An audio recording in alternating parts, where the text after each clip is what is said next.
Hey, what's going on, everybody, and welcome back to The White Flag. I'm your host, Jonathan, and this is a podcast to help you get off that endless treadmill of spiritual exhaustion and striving and learning how to just surrender to Jesus and adopt practices and rhythms of courageous surrender. And so, really excited to dive into our episode today. I kind of want to start by asking you a question. How many of you have ever come across someone who loves journaling? You know what I mean? Like someone who really talks a high game about journaling and how helpful it is for them, how it helps them connect with Jesus, all that stuff. Okay, I think a lot of us have. And then I think what happens is a lot of us have a similar story because over time we admire these people. They're oftentimes spiritually mature people who have a walk with Jesus that maybe we would like to emulate. And then we try journaling ourselves. And we feel like we're supposed to write like 3 pages a day or write our own psalms every day or have it be this like long, intense exercise that just makes us feel like a whole new person after every single session. And then that doesn't happen. And we then kind of over time feel that journaling just maybe isn't our thing, or we've never had an accessible model given to us to figure out like why journaling is so helpful. And so we chalk it up as just something that's not for you and I. And I think that's a story I've heard dozens and dozens of times talking with young people and old people who maybe had a mentor, loved journaling, then they tried it, they didn't really have a good model, and then they just decided it just may not be for them. And I do think there are some people that journaling just isn't for you. But I think what's more common is that there are people who remove themselves out of the game that is the spiritual practice of journaling because they just think it's not for them, when in fact, they've never had a model that was accessible, that they felt like added value to their walk with Jesus, where they've never contextualized some of these practices of journaling to work with the unique ways that they're wired and the ways that they process. And so, if you're someone who has seen and heard about journaling being really helpful for some people as a formative tool of encountering God, but every time you've tried it, it's just felt sort of like bleh or meh or just not something that seemed to add value in your walk with Jesus, this episode is for you. And honestly, even if you don't fall into that boat, this episode is for you. Because while there are a variety of methods that we need to experiment with in order to find what spiritual practices really help us connect with our Heavenly Father, the thing is, almost every mentor or spiritual hero of mine, and almost every successful secular person who's really prominent out in the world and is open about how they help lead themselves, almost all of them talk about journaling being a formative way that they grow themselves as individuals, as professionals, and then in our sphere, especially as followers of Jesus. And so today, I want to help you navigate the practice of journaling and finding a way that works for you so that you can connect with God and actually understand what people are talking about when you meet someone who just swears by journaling as a way that they connect with Jesus. Now, to do that, we have to call out 2 problems that arise a lot around, especially in Christianity, when it comes to journaling. I think number one, the problem is what I'd call the teen sitcom complex, where for a lot of us who are Gen X or Millennials or Gen Z, we've been shaped a lot by pop culture references when it comes to journals and diaries. And we've been shaped in a pretty significant way because it actually shifts what our expectations are and what we think journaling really is, because it kind of gets isolated down to being the same as a teen in a sitcom who has a diary. You know, when you hear the word journaling, you probably think about a diary almost. And then you think about the examples of a diary that you see in pop culture, and it's like, dear diary, Tommy looked at me at lunch and made me think he might ask me to prom soon.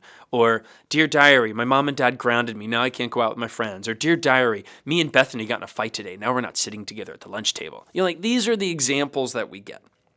And this creates a lot of issues because, number one, it almost immediately isolates half the population because of these pop culture references. Because when I talk to young men or young high school guys, this idea of keeping a journal feels almost like feminine And so then they're a little bit more hesitant to want to jump into it, or they think it's just not something that's going to help them. I mean, there's young men in our church in their mid to late 20s who've never really stepped into the practice of journaling as a way of connecting with Jesus because these pop culture references just kind of make them think it's not for them.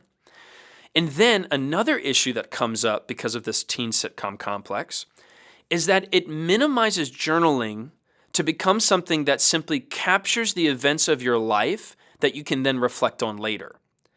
And what I'd argue is, at its best, journaling is not a way of capturing external events in your life. It is a way of processing ongoing events so that you can step into them healthily, successfully, and spiritually aware of what God is doing in those events. I want to say that again. Journaling is not the capturing of external events to be reflected on later.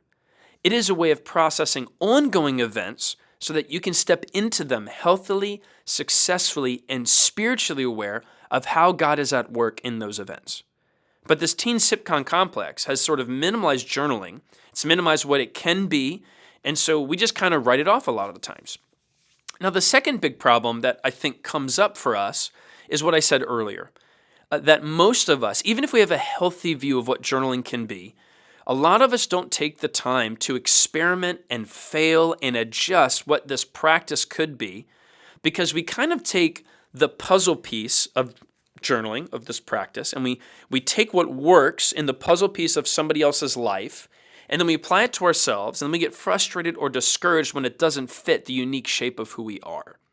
And what we have to do is find a method that works for us. And I will say real quick before we dive in even further, there is a temptation, as I'm talking about journaling today, or any number of the practices we discuss on the show, there is a temptation to incorrectly think that the goal here is to embrace the practice of journaling. And that's not true. That's not a healthy mindset. Journaling is a practice I believe in. I believe in it. I believe it can help you. I believe it can help most people. But journaling is just a means to an end. It's not an end itself. So please hear me. I want to challenge you to adopt one of these journaling methods that we'll talk about in the show as an experiment for your spiritual walk. But I want to challenge you with this because I want to help you better bring your full self to God and walk with Him and surrender to Him as He leads you each and every day. So my hope here is to help you better connect with God, surrender to Him, put down the posture of striving, and pick up that burden that is free and light that Jesus promises. That's my end goal. So the goal here isn't just to become a person who journals. It's to embrace practices that help you walk in the way of Jesus. But I think a lot of us have written off a really helpful way that we can do that, which is journaling. So that's what this episode is all about. So I want to offer you sort of three main points about journaling, sort of in light of those two problems. I want to offer you three solutions or three mental shifts that can help you step into the experimental practice of journaling as a way to connect with Jesus. And so the three movements of our time today is going to be the posture we need to have with journaling, the practice of journaling itself, and the power of journaling. I want to help you embrace the right posture as you try to journal and connect with God. I want to give you a practice that'll help you journal and connect with God. And then I want to help you see the power of journaling and why I just believe in it so much. So number one, the posture of journaling. As I said before, our posture, when we've tried to journal in the past, if you've ever done that, it's largely shaped by what we think it is, what we think it's supposed to be, what our expectations are. And a lot of us, we just kind of assume that over time, we're not journalers because it must be for those who are internal processors or just super deep spiritual people or those who want to catalog everything in their day and then reflect on it every morning or something like that. And so that is our expectation, which then informs our posture, and that's shaped by how we approach it. So what I want to encourage you to do is to adjust your posture when you try journaling sometime this week and look at it not as an autobiographical practice, but as an exploratory practice or a practice of discovery. I want you to move past some of that teen sitcom complex and not look at journaling or keeping a diary as just outlining what happened to you, but to really look at this as a practice of exploration and discovery within yourself. Journaling isn't about cataloging what's happening around you, but capturing what's happening within you. Journaling isn't about cataloging what's happening around you, but capturing what's happening within you.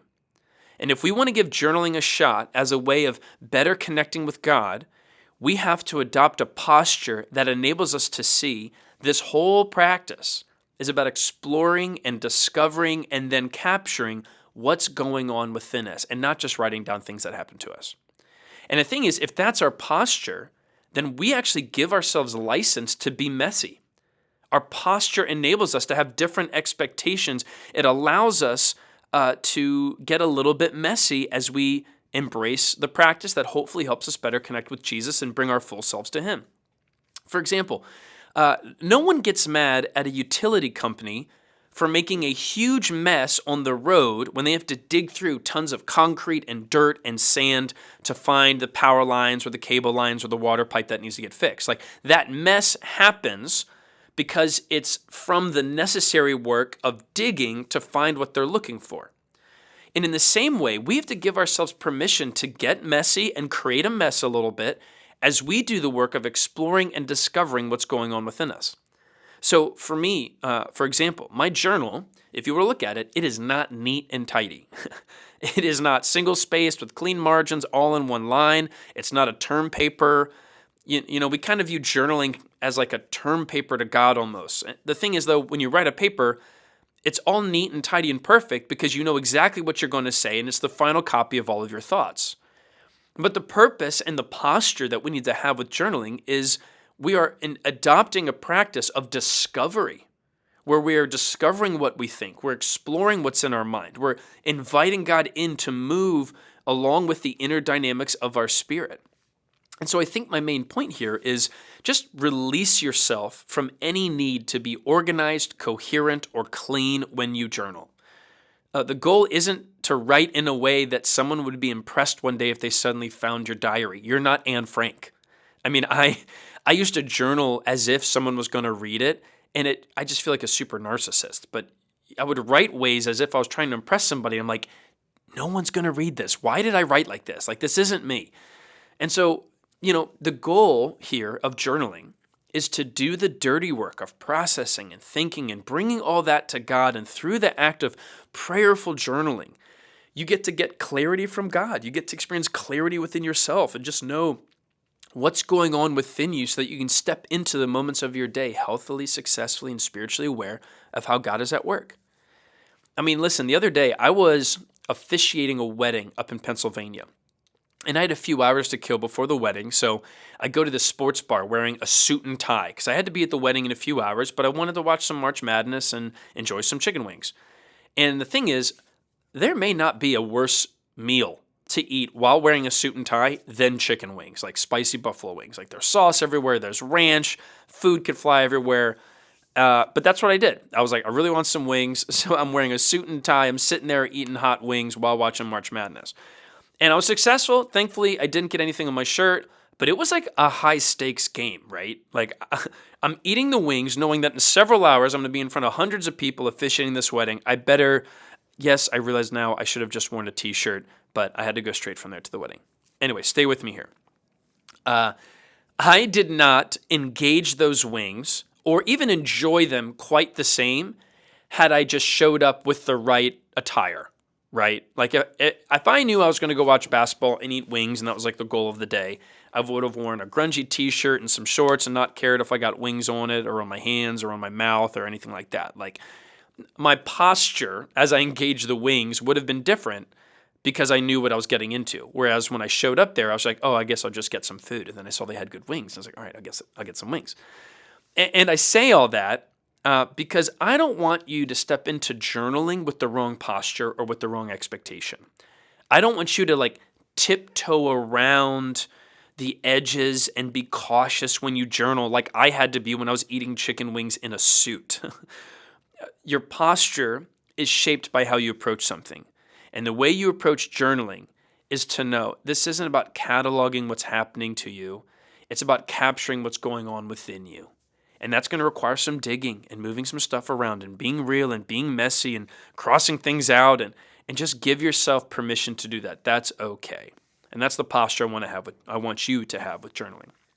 Now, onto the practice of journaling. This is where I want to get really practical. I've talked about how just writing a monologue probably isn't how you should journal. For some, it could be, but I think for many, it's not.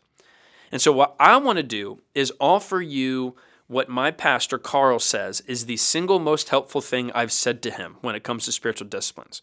And it's what him and I have come to call the 313 method. It's essentially a framework for journaling, a really practical way to journal that makes it easy to stay focused as you have to navigate that endless horizon of prayer and journaling when you just stare at a blank sheet of paper.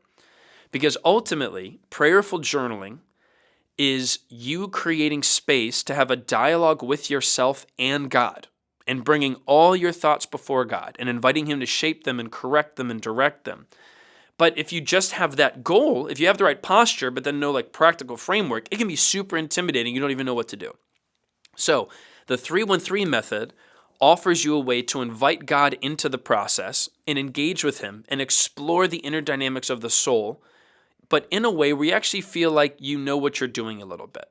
I actually just went back and started doing this more consistently in my spiritual rhythms because I found myself aimlessly wandering around my own head in silence sometimes or just staring at a blank sheet of paper. So I was like, man, I should take my own advice and just get back to this. So that's what I did. But the 313 method has three main parts.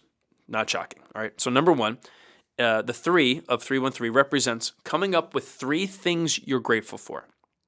And I think I've said this before, but try not to count what your 3 things are unless they physically make you smile or bring you a sense of joy to your spirit.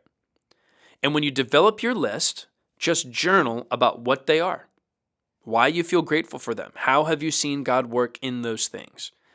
But just write down 3 things you're grateful for. That's the first step of journaling.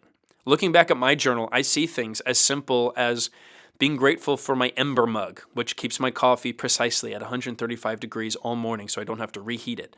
And God knows with young children, that is something to be grateful for.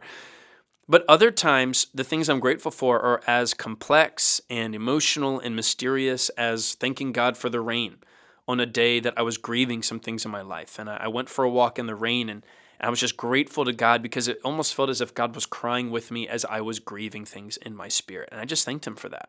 But sometimes it's as simple as coffee. Sometimes it's as complex as thanking God for the rain because of the deep inner dynamics of my soul.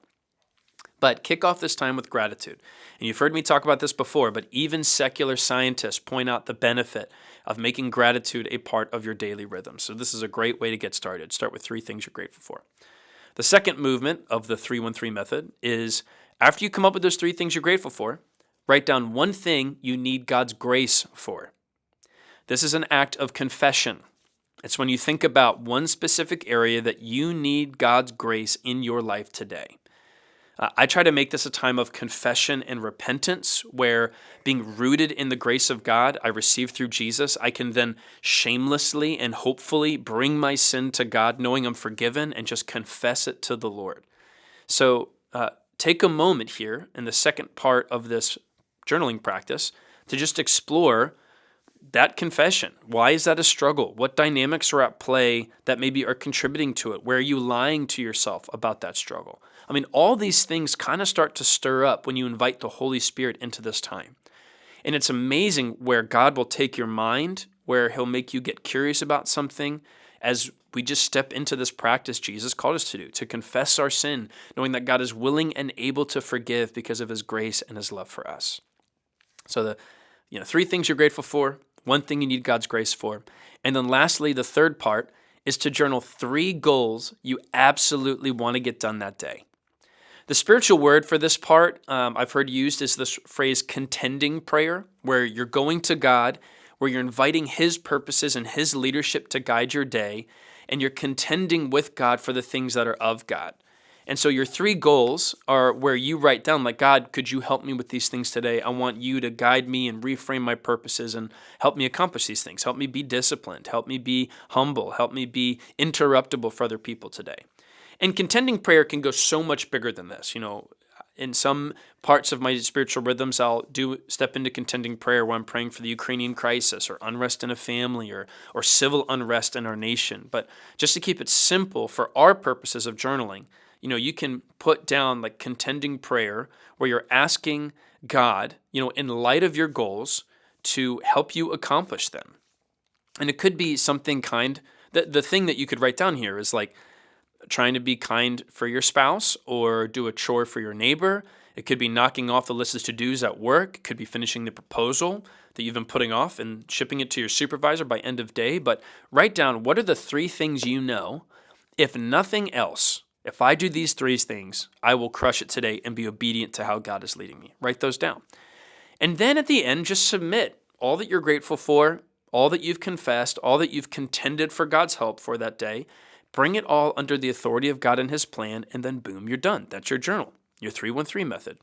3 things you're grateful for, 1 thing you need grace for, 3 goals you want to get done. It's that simple. Now, you can just focus on one of these a day if you want.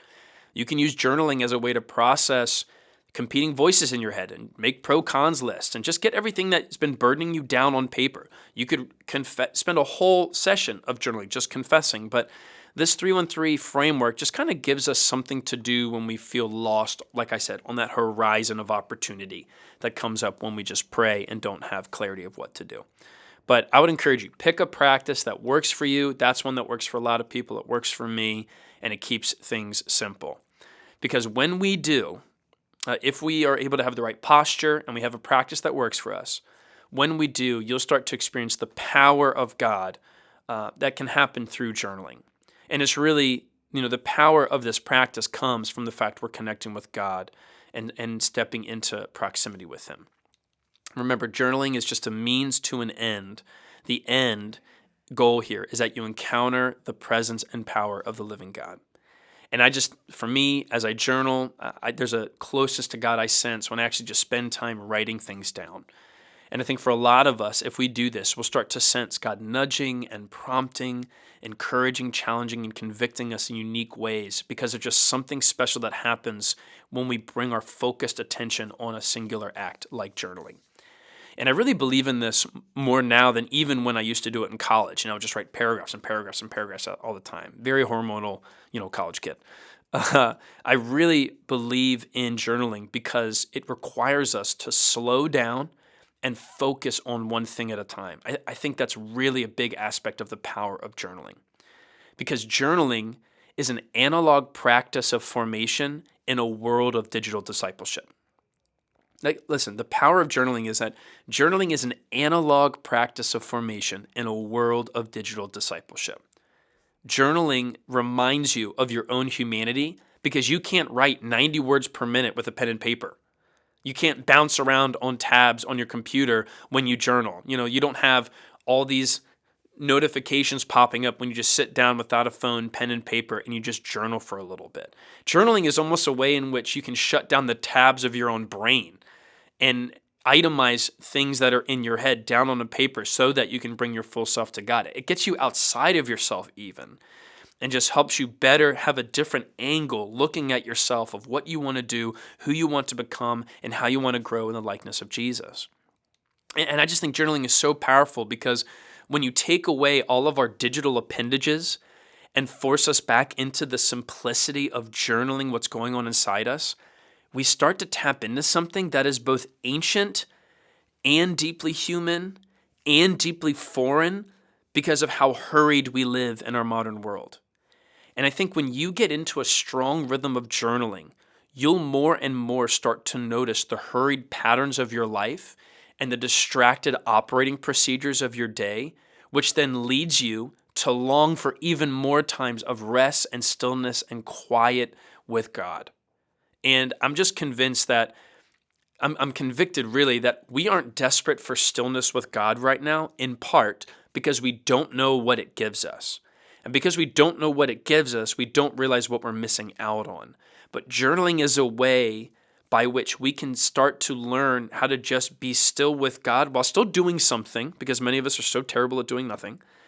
And as we do that simplified practice of the power of God through focal practice, we start to have like the scales of our hurried digital life fall away, and we get a better sense of what it tastes like and what it's like to experience the goodness of just being with God.